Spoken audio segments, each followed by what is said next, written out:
네, 여러분 안녕하십니까. 바로 보는 TV 옴부즈맨의 김승재입니다. 지난주 연합뉴스 TV에서는 북한이 살포한 오물풍선 관련 소식과 함께 윤 대통령이 동해 석유 시추 계획을 승인했다는 소식까지 다양한 뉴스들을 보도해드린 바 있는데요. 먼저 지난주 주요 뉴스부터 정리해 보겠습니다.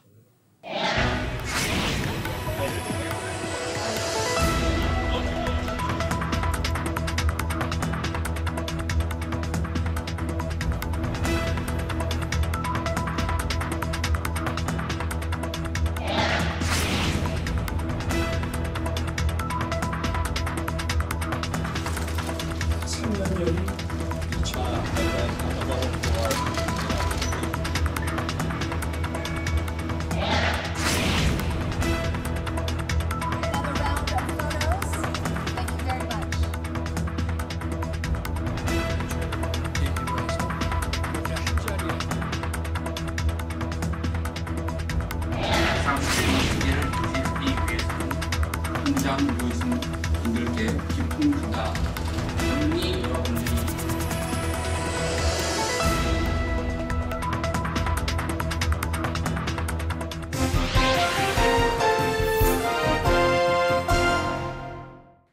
한때 기준금리가 동결이 되어도 은행 대출금리는 상승하는 모습을 보여 고금리 상황이 지속되었습니다. 가파른 이자 부담의 증가로 서민들의 일상이 흔들리고 있다는 보도를 쉽게 찾아볼 수 있었는데요. 최근 금융권에서는 금리가 감소세를 그리고 있다는 자료를 발표해 지난주 연합뉴스TV에서는 이에 대한 내용을 다뤘습니다. 보도는 한국은행이 발표한 4월 금융기관 가중평균금리를 인용해 은행 예금과 대출금리, 주택담보대출금리의 하락을 전했습니다. 지난달 예금은행이 새로 취급한 저축성 수신금리는 연 3.53%로 전달보다 0.05%포인트 하락했고, 지난달 대출금리 역시 3월보다 0.08%포인트 떨어진 4.77%였다고 덧붙였는데요. 그 원인으로는 지표금리의 하락과 일부 은행의 영업 확대를 언급했습니다. 또한 대출금리가 내려가면서 주택담보대출금리도 연 3.93%로 전달보다 0.01%포인트 하락해 6개월째 내렸다고 덧붙였습니다. 보도를 통해 최근 6개월간의 금융기관 평균금리와 금리 하락의 원인을 알 수 있었습니다. 금리는 우리 경제 상황에 많은 영향을 미치는 만큼 주요한 뉴스 소재로 다뤄지는데요. 이 보도에서는 단신으로 내용을 전달해 금리의 하락세를 통해 살펴볼 수 있는 다양한 의미를 파악할 수 없어 아쉽게 느껴집니다. 가령 주택담보대출 금리 하락과 부동산 거래의 흐름, 대출금리 하락과 가계부채 증가의 우려 등 다양한 측면에서 내용 전달이 가능했을 것으로 생각되는데요. 추후 관련 보도에서는 금리의 변화로 인해 나타날 수 있는 현상들을 유기적으로 살펴보는 내용이 다루어지길 바랍니다. 아울러 최근 6개월간의 금리 추이를 그래프 등으로 시각화해서 내용을 전달한다면 시청자들이 내용을 파악하는 데 더 용이할 것으로 생각됩니다.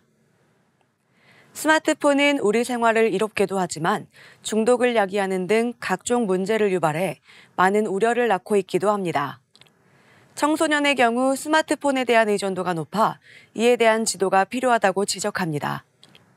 교육 현장에서는 학생들의 휴대전화를 수거해 학교할 때까지 사용을 하지 않도록 하고 있는데요. 이것이 학생의 인권 침해로 이어져 조치가 필요하다는 주장이 제기되었습니다. 연합뉴스TV에서는 지난 1일 이에 대한 내용을 다뤘습니다. 보도에서는 국가인권위원회가 경기도의 한 중학교에 학생의 휴대전화 수거 중단을 권고했다고 전했습니다. 해당 학교의 중학생이 2022년 9월 인권위에 학교할 때까지 휴대전화를 제출해야 하고 쉬는 시간에도 휴대전화를 사용할 수 없어 인권 침해의 이유로 진정을 제기했다고 설명했습니다. 그러나 이 중학교는 인권위 권고 이후 이를 수용하지 않고 학생들이 자발적으로 휴대전화를 제출하도록 한 기존 규정을 의무 제출로 수정해 인권위는 유감을 표했다고 덧붙였습니다. 학생들의 교내 휴대전화 사용 규정을 둘러싼 인권 침해 논란은 지속적으로 제기되고 있는 문제인데요. 이 보도는 인권위의 입장만을 전달한 것으로 보여 아쉬움이 남습니다. 보도 내용만 살펴본다면 이와 관련한 다양한 의견을 담지 않아 학교가 인권위의 권고를 무시한 것으로 보여지고 양측이 대립하는 상황으로만 비춰질 수 있습니다. 교내 휴대전화 사용에 대해서는 찬반 입장이 존재하고 있는데요. 학습에 도움이 되기 때문에 사용을 해도 된다는 주장과 학생 선도 및 관리, 수업 등 교육활동 전반에 대한 집중도 저하 등을 이유로 반대하는 주장이 제기되고 있는 것입니다. 또한 인권위에서 이를 인권침해라고 주장하는 것에 대해 학교 현장에서는 현실을 너무 안일하게 바라보는 처사라는 등의 지적도 찾아볼 수 있었습니다.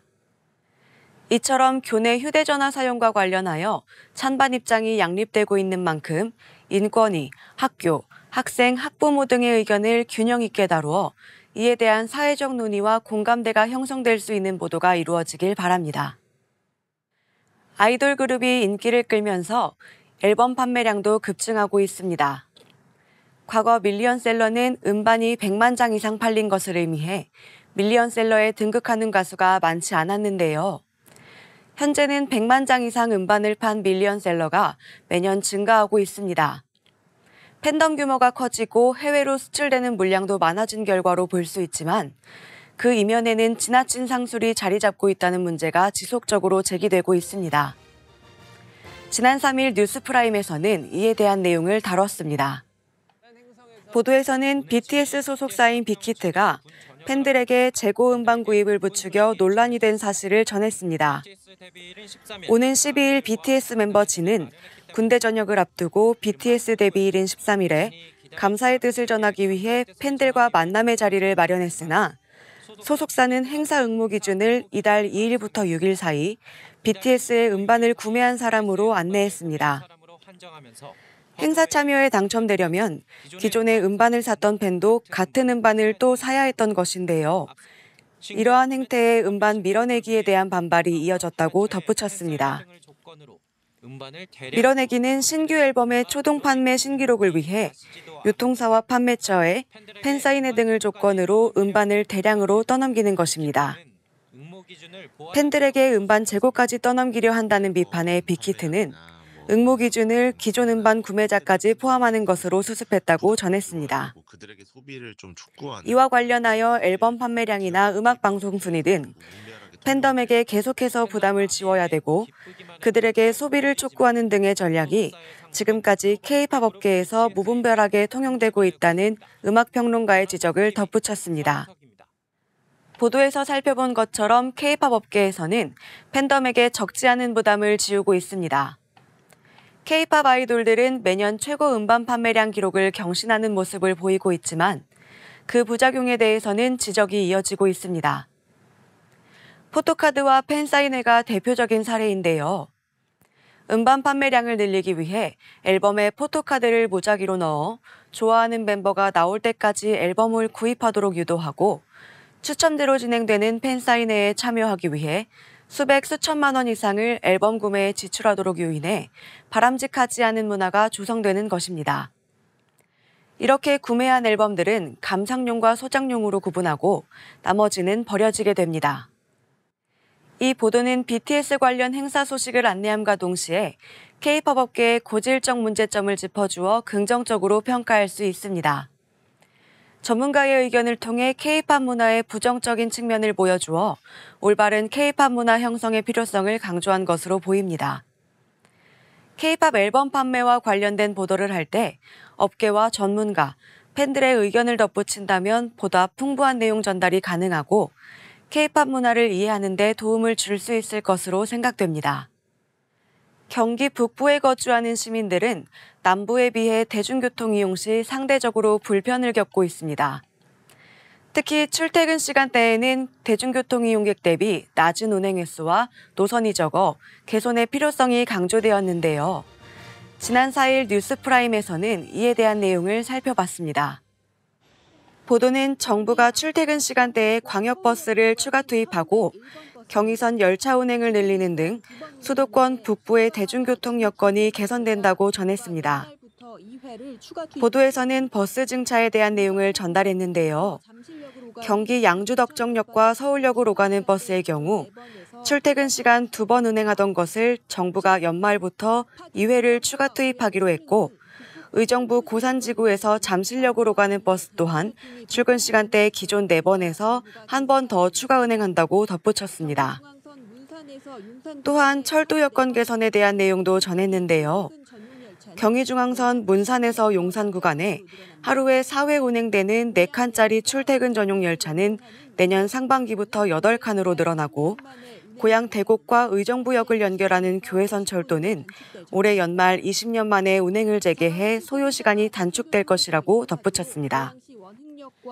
이러한 조치는 파주 운정과 고양 창릉 등 북부권 신도시 인구가 늘고 있지만 남부권에 비해 대중교통이 불편하다는 지적에 정부가 개선안을 내놓은 것이라며 국토교통부 관계자는 수도권 북부 지역 인프라와 통행 분포 등을 면밀히 분석하고 지자체들의 의견과 협의를 거쳐 마련한 것이라는 설명도 덧붙였습니다.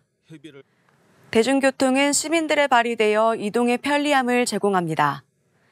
그런데 이동 노선이 짧거나 배차 간격이 너무 길어지면 오히려 피곤함과 불편함을 유발하기도 합니다.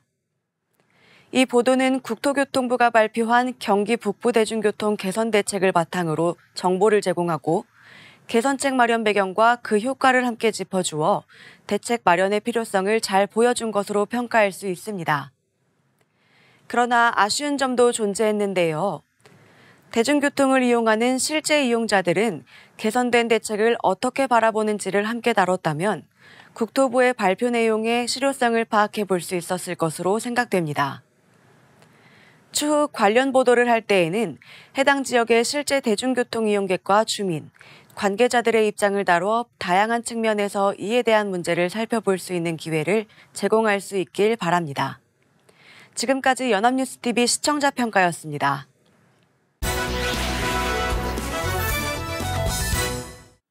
네, 이번 시간은 주말에 방영되는 제작 프로그램을 대학생의 시선으로 분석하고 평가해보는 시간이죠. 캠퍼스 TV 리포트입니다. 이번 주에는 성균관대학교 안서연 학생과 함께하겠습니다. 어서 오십시오. 안녕하세요. 네, 자, 서연 학생 지난주에 어떤 프로그램 모니터링했습니까?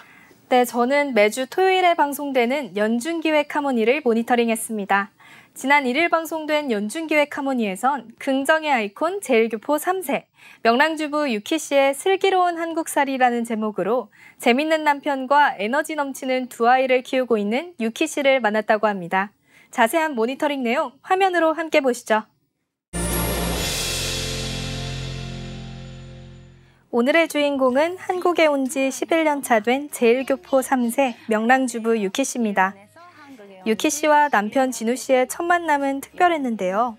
한국을 좋아한 유키 씨가 인터넷 커뮤니티에서 여러 한국인 친구를 사귀었고 그중 한 명이 진우 씨였습니다. 유키 씨는 진우 씨에게 첫눈에 반했고 진우 씨 또한 낯선 일본에서 우렁각시 같았던 유키 씨의 다정함에 반했다는데요. 운명적인 만남을 한 두 사람은 달콤한 연애 끝에 2009년 부부가 되고 결혼한 지 6년 만에 한국에 정착해 살고 있습니다. 따뜻한 봄날의 5월, 한국 생활 11년 차인 유키 씨는 아침 일찍부터 남편의 아침밥을 차려줍니다. 출근을 준비하는 남편 진우 씨는 가장 먼저 가족 유튜브 채널 구독자 수를 확인하는데요. 어제보다 조금 늘어난 구독자 수. 유키 씨 부부가 한일 가족 유튜브 채널을 운영하게 된 계기는 바로 일본에 계신 장인어른과 장모님 때문인데요. 한국에서 살고 있는 손주들의 일상이 궁금하실 두 분을 위해 유튜브를 시작했다고 합니다. 아이들의 영상도 기록하고 멀리 떨어져 있는 가족들도 다 같이 볼 수 있으니 일석이조네요. 첫째 유건이는 일어나자마자 엄마 유키 씨에게 안깁니다. 초등학교 1학년 남자아이인 유건이는 안기에 많이 무거워졌는데요. 출근하는 아빠에게 인사한 뒤 엄마와 오붓한 시간을 보냅니다.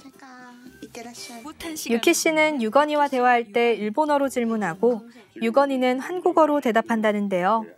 일본어로 말하는 엄마의 말을 제법 다 알아듣는다고 합니다. 어릴 때부터 2개 국어를 배울 수 있다는 점이 정말 부럽네요. 유키 씨는 아이의 일본어 공부를 위해 잠시 일본에 보내고 싶은 마음도 있지만 아들 바보 진우 씨는 잠시라도 떨어져 있기 싫어한답니다. 드디어 귀여운 막내딸 희나가 깨어납니다.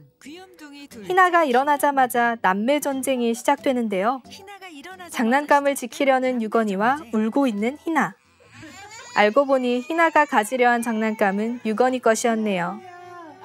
엄청 싸우다가도 오빠를 찾는 희나. 사이좋게 놀다가도 다시 아웅다웅하네요. 유건이가 베란다에 가자 희나도 곧장 따라갑니다. 오빠가 하는 것은 다 따라하고 싶어하는 희나의 모습이 과거의 저를 보는 것 같네요. 베란다에는 아이들이 키우고 있는 토마토가 있는데요. 유건이와 희나처럼 무럭무럭 자라고 있는 토마토입니다. 이제 유건이가 등교할 시간. 유건이를 보내고 유키 씨는 희나를 어린이집에 데려다 줍니다. 전용 자가용을 타고 어린이집으로 향하는 두 모녀. 어린이집 앞에서 희나는 칭얼댑니다. 겨우 희나를 등원시킨 유키 씨는 자유를 만끽하러 카페에 갑니다. 유키 씨에게는 올해 2가지 목표가 있다는데요. 하나는 한국어 능력 시험을 따는 것이고 나머지 하나는 20대 때 했었던 제빵을 다시 배우는 것입니다. 나중에는 작은 빵집을 차리는 꿈도 있다고 하네요. 한국어 공부를 마친 유키 씨는 다른 카페로 이동합니다. 일주일에 한 번 일본어를 가르치는 한국인에게 일본어 과외를 하기 위해서인데요. 과거에 우연히 카페에서 만난 두 사람. 옆자리에서 일본어 수업을 하고 있던 지용 씨가 유키 씨의 일본어를 듣고 먼저 말을 걸었다고 합니다. 우연한 인연으로 시작된 둘은 현재까지 동네 친구로서 좋은 관계를 이어가고 있고 서로에게 한국어와 일본어를 알려주면서 시간을 보낸답니다. 유키 씨가 일본에서 가져온 십자말풀이를 같이 풀면서 일본어 공부와 한국어 공부를 하는 두 사람. 재밌는 시간을 보내고 지용 씨와 헤어진 유키 씨는 아직 할 일이 남았습니다. 카페 위층에 있는 헬스장으로 향하는데요. 작년 여름부터 운동을 시작한 유키 씨는 특별한 일이 없으면 매일 헬스장에 간다는데요. 그 이유는 바로 아이들 때문. 30 후반에 둘째 희나를 낳고 나서 체력의 한계를 느꼈다고 합니다. 아이들과 놀아주기 위해 기초 체력을 길러야겠다고 생각해 헬스장을 다니게 된 것인데요. 아이들과 더 많은 시간을 놀아주기 위해 헬스장에 매일 가는 일이 말하기는 쉽지만 행동으로 옮기기는 어려운데 유키 씨가 얼마나 좋은 엄마인지 알겠네요. 꾸준히 운동해온 결과 이제는 아이들과 오르막길을 올라도 안고 뛰어도 괜찮다고 합니다. 운동까지 마치고 나서 집에 온 유키 씨는 밀린 집안일을 시작합니다. 설거지를 하면서 아이들의 하교를 기다리는데요. 인기 많은 유건이와 놀고 싶어하는 친구들이 있었지만 엄마의 반대에 친구들을 돌려보내는 착한 아들 유건이. 매주 토요일은 유건데이입니다. 매주 토요일 가족이 다 함께 놀고 밥 먹는 시간인데요. 아이들에게 부모님과 추억을 쌓을 수 있는 소중한 시간인 것 같네요. 주말에 제일 바쁜 유건이의 일정에 맞춰 가족이 모두 외출합니다. 동네에 있는 대형마트로 향하는데요. 희나는 전용 자가용에서 깊은 잠이 들었네요. 유건이가 축구 교실에서 열심히 운동하는 동안 잠에서 깬 희나 역시 공놀이를 합니다. 남편 진우 씨는 다른 아빠와 아이들 얘기를 하면서 유건이를 기다립니다. 축구 교실이 끝난 유건이는 바로 수영 교실로 향합니다. 희나는 밥을 먹으면서 신나게 노래하는데요. 유키 씨와 남편 진우 씨는 아이들에게 최대한 많은 경험을 하게 해주고 싶다고 합니다. 수영을 마친 유건이와 가족들은 외식을 하러 가는데요. 따끈따끈한 고기와 찐 채소를 싸먹는 퓨전 요리 식당에서 맛있는 점심을 먹는 유키 씨네 가족. 저녁에는 유건이의 할아버지가 손주들을 보러 오셨습니다. 유건이에게 용돈도 주고 용돈 기입장 검사도 하신다는데요. 어릴 때부터 돈의 소중함을 알고 쓰임새를 배우게 하기 위해서 직접 알려주신다고 합니다. 그리고 할아버지와 마트에 가서 간식을 고르는 건우와 희나. 손주들에게 맛있는 것을 사주기 위해 일하시는 할아버지는 행복해하는 손주들을 보는 이 시간이 제일 좋습니다. 집에서는 유키 씨가 가족들을 위한 초밥을 만들고 있는데요. 아이들이 좋아하는 회덮밥부터 만드는 유키 씨. 유건이도 옆에서 엄마를 돕습니다. 신선한 회도 써는데요. 시아버지의 코치를 받습니다. 결혼 초반에는 요리하는 과정에서 요리에 일가견이 있는 시아버지와 유키 씨 사이에 갈등이 있었다고 하네요. 초밥용 고추냉이도 준비하고 열심히 초밥을 만들기 시작합니다. 남편 진우 씨가 맛보는데요. 밥이 조금 많다는 평가를 합니다. 하지만 만들 줄은 모르는 진우 씨. 초밥을 맛본 시아버지 맛있다며 칭찬하십니다. 초밥과 곁들일 일본식 미역 된장국까지 모든 메뉴가 완성됐는데요. 아이들도 맛있게 잘 먹습니다. 5 식구가 도란도란 이야기하고 행복한 저녁 시간을 보내면서 이번 영상은 마무리됩니다. 자, 모니터링한 내용 잘 봤습니다. 서현 학생 이번 연중계 하모니 보면서 어떤 점이 가장 인상 깊었습니까? 네, 저도 어렸을 때 타지 생활을 해본 경험이 있어 더 공감됐는데요. 그랬군요. 힘든 순간도 있으셨겠지만 잘 극복하셔서 즐거운 한국 생활을 하고 계신 것 같아 보는 내내 미소가 지어졌습니다. 특히 아이들이 다양한 경험을 할 수 있도록 노력하는 유키 씨와 남편분의 모습이 인상 깊었는데요. 그래서 유건이와 희나가 더욱 밝고 사랑스럽게 자란 것 같습니다. 앞으로도 가족들과 행복한 시간 보내시면서 유키 씨가 꿈꾸는 작은 빵집 차리기의 목표도 꼭 이루시길 응원하겠습니다. 네, 공감할 수 있는 내용까지 잘 들어봤습니다. 지금까지 성균관대학교 안소연 학생과 함께했습니다. 고맙습니다. 감사합니다.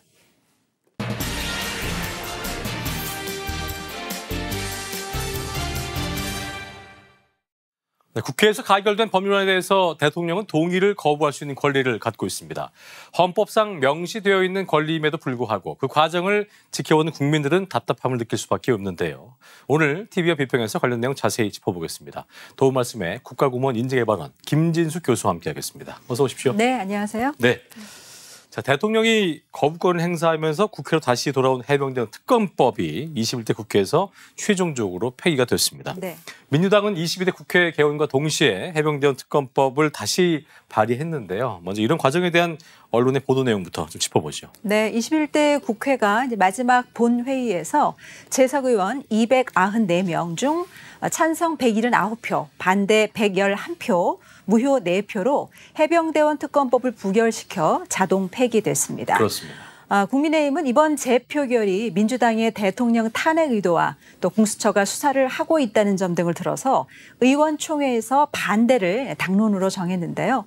여당 내 이탈표가 별로 없었던 것으로 보입니다. 하지만 야당은 22대 국회에서 해병대원 특검 법안을 1호 법안으로 다시 발의하겠다면서 강하게 맞섰습니다. 네. 이에 대해서 언론은 이제 보수와 진보에 따라서 각기 다른 반응을 내놨습니다. 먼저 보수 언론을 보면 조선일보는 특검법 부결, 정쟁하다 날샌 21대 국회라고 일면 헤드라인을 썼고, 중앙일보는 거대 야당의 강행, 최상병 특검법 재의결 무산이라고 전했는데요. 네. 전반적으로 민주당이 주도한 21대 국회에 대한 비판적인 평가에 초점을 맞췄습니다.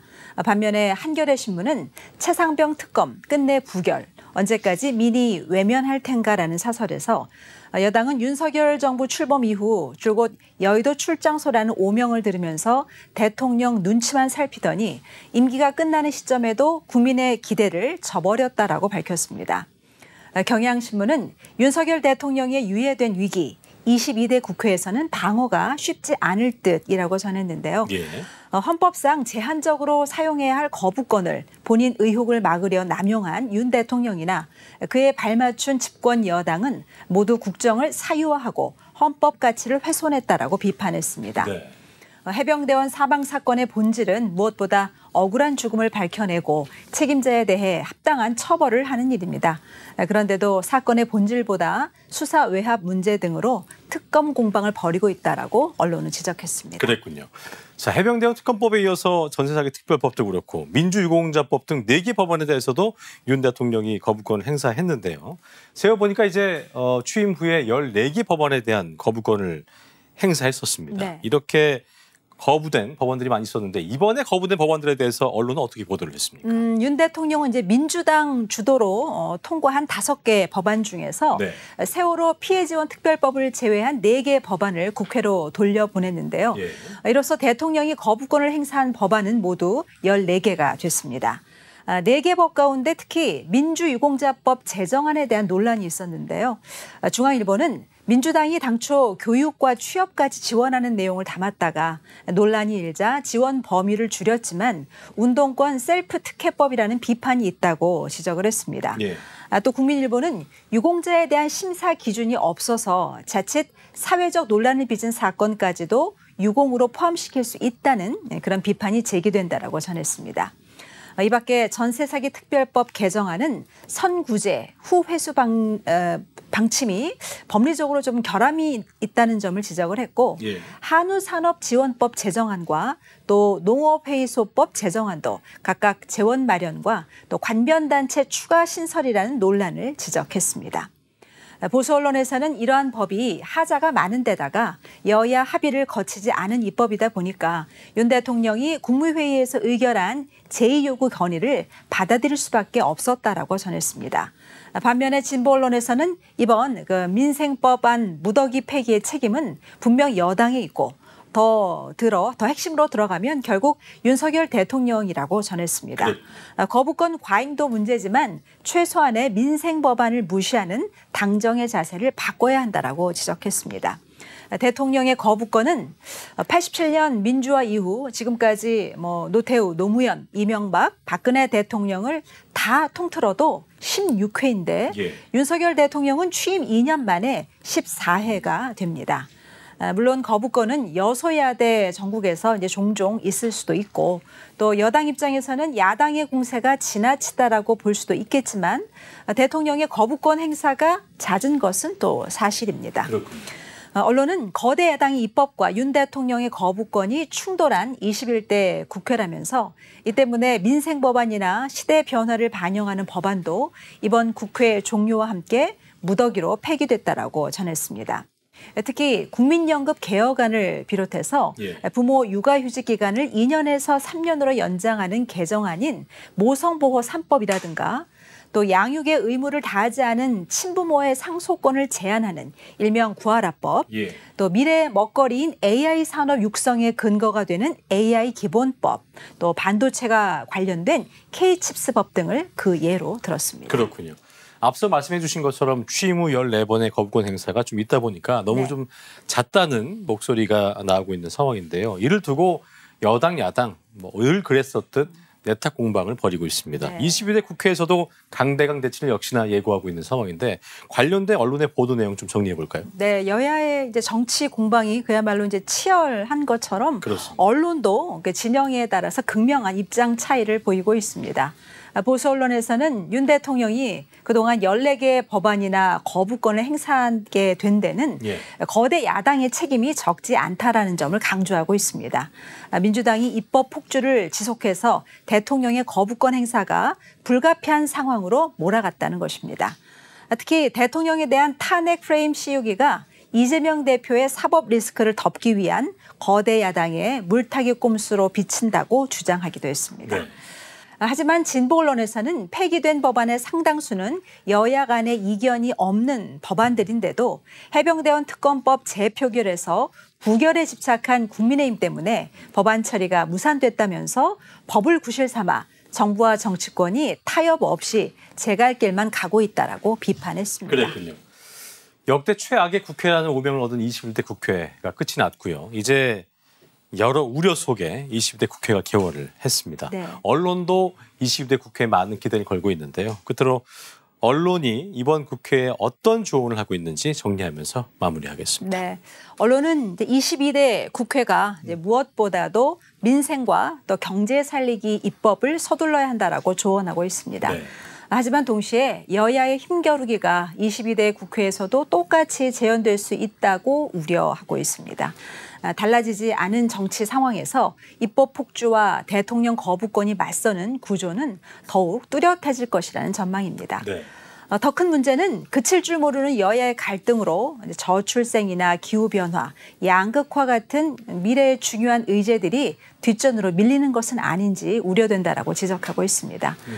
국회는 국민의 의견을 수렴하고 또 조정하는 대의기관이죠. 그렇죠. 싸울 땐 싸우더라도 대화와 설득을 통해서 국민의 삶의 질을 개선하고 또 사회의 발전을 이끌어가야 할 막중한 책임이 있습니다. 네. 국회가 정장에 빠져 있으면 그 피해는 고스란히 국민에게 돌아간다는 점을 언론은 강조하고 있습니다. 네. 22대 국회에서는 국민 생활과 직결된 민생 법안과 또 국가 미래에 시급한 법안부터 우선 처리하고 이 중요한 시기에 소모적 논쟁에 갇혀서 허송세월하는 국회가 되지 않길 바랍니다. 네, 국회가 꼭 기억해야 할 내용까지 국가공무원 인재개발원 김진숙 교수와 함께했습니다. 고맙습니다. 네, 고맙습니다. 저희 논부지면 제작팀은 여러분들의 다양하고 소중한 의견들을 기다리고 있습니다. 방송을 보시고 느낀 소감을 연합뉴스TV 홈페이지 내 시청자 게시판이나 SNS로 보내주시면 됩니다. 저희는 다음 주 시간 다시 인사드리죠. 여러분 고맙습니다.